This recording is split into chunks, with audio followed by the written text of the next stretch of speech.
Shalom saudara sekalian yang terkasih dalam Yesus Kristus. Melalui video ini kita akan membahas dan merenungkan firman Tuhan bersama-sama. Tentunya dengan tujuan agar iman kita terus bertumbuh di dalam Tuhan. Pada kesempatan ini saya mengajak saudara sekalian untuk membaca firman Tuhan dari Filipi pasal 2 ayatnya yang ke-25 dan juga ayat yang ke-30.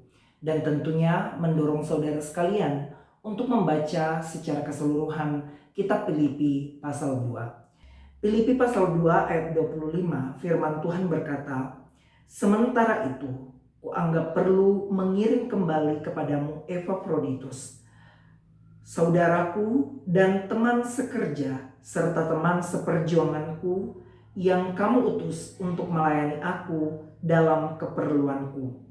Filipi 2 ayat 30. Sebab ia nyaris mati karena pekerjaan Kristus, dan ia mempertaruhkan nyawanya untuk memenuhi apa yang masih kurang dalam pelayananmu kepadaku. Sekalian, keberhasilan pada satu bidang tertentu biasanya melibatkan kerjasama banyak orang di dalamnya. Tetapi terkadang hanya sebagian orang saja yang memperoleh atensi dari keberhasilan tersebut.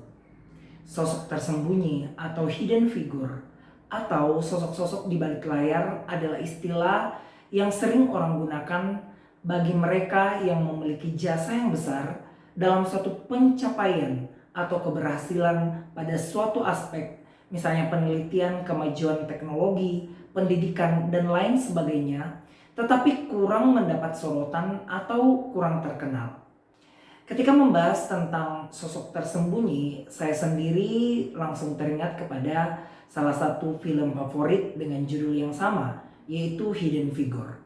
Film yang diangkat dari kisah nyata yang menceritakan kisah perjuangan 3 wanita jenius berkulit hitam dalam menghadapi diskriminasi serta suasana segresi atau pemisahan berdasarkan ras dan warna kulit.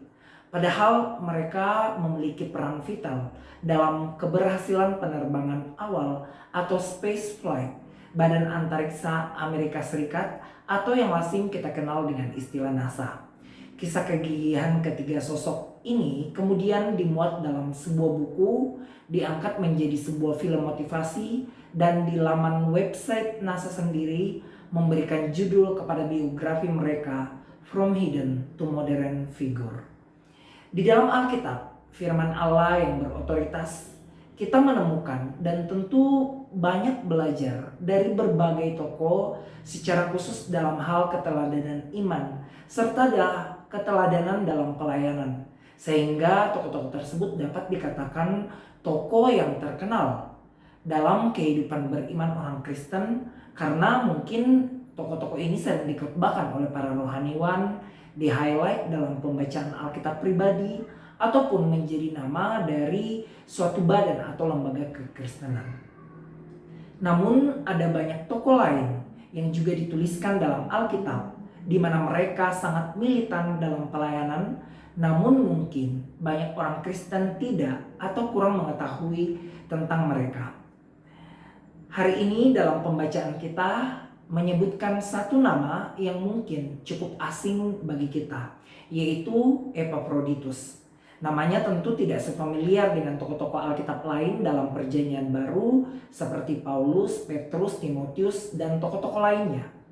Hal tersebut memang bisa dimaklumi karena nama Epafroditus hanya disebutkan sebanyak 2 kali di dalam Alkitab, di dalam Filipi pasal 2 ayat 25 dan juga di dalam Filipi pasal 4 ayat 18. Menariknya, Epafroditus disebut oleh Rasul Paulus sebagai saudara, teman sekerja, dan teman seperjuangan. Dan Rasul Paulus sendiri memberikan anjuran kepada jemaat di Filipi untuk menyambut Epafroditus dengan segala sukacita dan menghormatinya.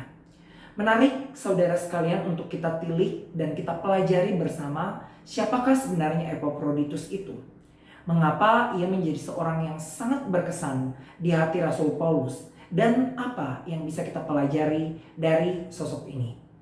Berdasarkan Filipi pasal 4 ayat 18, kita bisa melihat bahwa Epafroditus sendiri adalah seorang yang diutus oleh jemaat yang ada di Filipi untuk melayani Rasul Paulus serta mengantarkan atau membawa berbagai persembahan jemaat termasuk keperluan dari Rasul Paulus yang saat itu sedang dipenjarakan di Roma karena imannya, karena pelayanannya.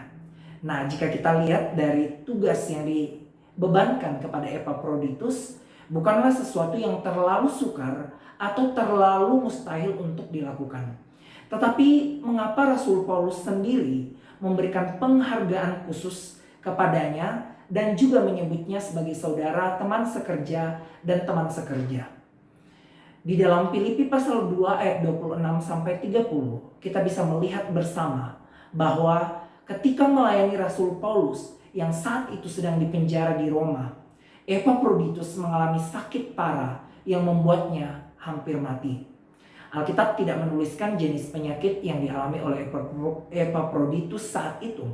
Tetapi fakta yang dapat kita ketahui bersama bahwa penyakit yang dialami oleh Epaphroditus pada saat itu sangat parah dan nyaris membawa maut kepadanya.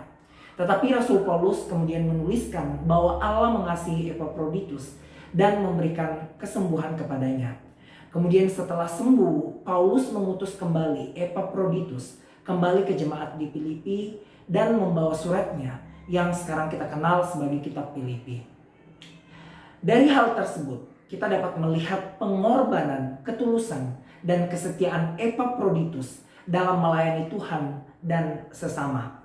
Sebenarnya jika kita tarik ke masa kini, tugas Epaphroditus itu kita kenal mungkin sebagai kurir dan juga pelayan.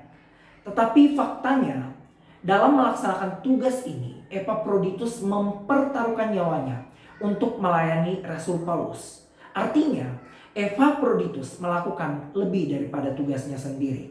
Evangelis Shawson dalam salah satu renungannya menuliskan bahwa menurut pengamatannya terdapat 3 tipe orang di dalam gereja atau 3 tipe sikap hati orang-orang di dalam melayani. Tipe yang pertama disebutnya sebagai orang yang asal-asalan dalam melayani. Artinya jika gereja mempercayakan sesuatu kepadanya, walaupun untuk dikerjakan dalam waktu yang lama, tugasnya belum tentu dapat terselesaikan dengan baik ataupun kadangkala menjadi terbengkalai. Tipe yang kedua yaitu orang yang sangat bertanggung jawab dan pasti menyelesaikan tugasnya. Jika tidak diselesaikan dengan baik, hati mereka tidak akan tenang. Dan tipe yang ketiga adalah tipe orang yang sangat langka. Dan Epaphroditus termasuk di dalam tipe ini. Tipe yang melakukan lebih daripada tugas yang telah ditetapkan untuknya. Sekalipun dia telah menyelesaikan tugas yang dipercayakan kepadanya, tetapi karena dia melihat kebutuhan Paulus, Epaphroditus tidak meninggalkan Rasul Paulus. Dia melakukan jauh lebih daripada yang diperlukan sehingga ia sampai jatuh sakit. Ternyata, saudara sekalian, pelayanan yang dilakukan oleh Epaphroditus pada saat itu, secara khusus bagi Paulus dengan segala keterbatasannya, membawa dampak yang sangat besar pada masa itu dan juga membawa dampak bagi kehidupan beriman kita pada masa kini. Dampak yang dapat kita lihat dari pelayanan Epaphroditus yang pertama, yaitu Tuhan memakai Epaphroditus untuk membantu dan melayani Rasul Paulus yang kita kenal sebagai seorang rasul yang sangat militan dalam pemberitaan Injil dan pengembalaan jemaat mula-mula. Kemudian dampak dari pelayanan Epaphroditus yang kedua yaitu Epaphroditus kembali kepada jemaat yang ada di Filipi dengan membawa surat kiriman Rasul Paulus yang kita kenal sekarang sebagai kitab Filipi. Kitab yang berisikan pujian, ajaran, nasihat, serta berbagai didikan di mana jemaat di Filipi pada saat itu sedang diperhadapkan pada beberapa masalah seperti keputusasaan, timbulnya bibit-bibit perpecahan, ancaman, dan ketidaksetiaan. Kemudian dampak yang ketiga yaitu kitab Filipi sebagai salah satu kitab yang kita yakini sebagai firman Allah yang berotoritas dapat kita baca dan renungkan, dapat kita pedomani dalam kehidupan setiap orang percaya, tidak lepas dari pelayanan seorang Epaphroditus. Dari Epaphroditus kita belajar bahwa kasih yang diiringi ketulusan, kesetiaan, kerendahan hati, dan juga pengorbanan di dalam pelayanan dapat memberikan dampak yang luar biasa, tidak didasarkan pada besar kecilnya pelayanan itu. Dalam Injil Lukas pasal 22 ayat 26 sampai 27, Tuhan Yesus, guru agung kita, mengingatkan kepada murid-muridnya saat itu yang sedang mempertengkarkan tentang siapa yang terbesar di antara mereka, dan juga tentu mengingatkan kita semua. Ia berkata, "Namun kamu janganlah demikian.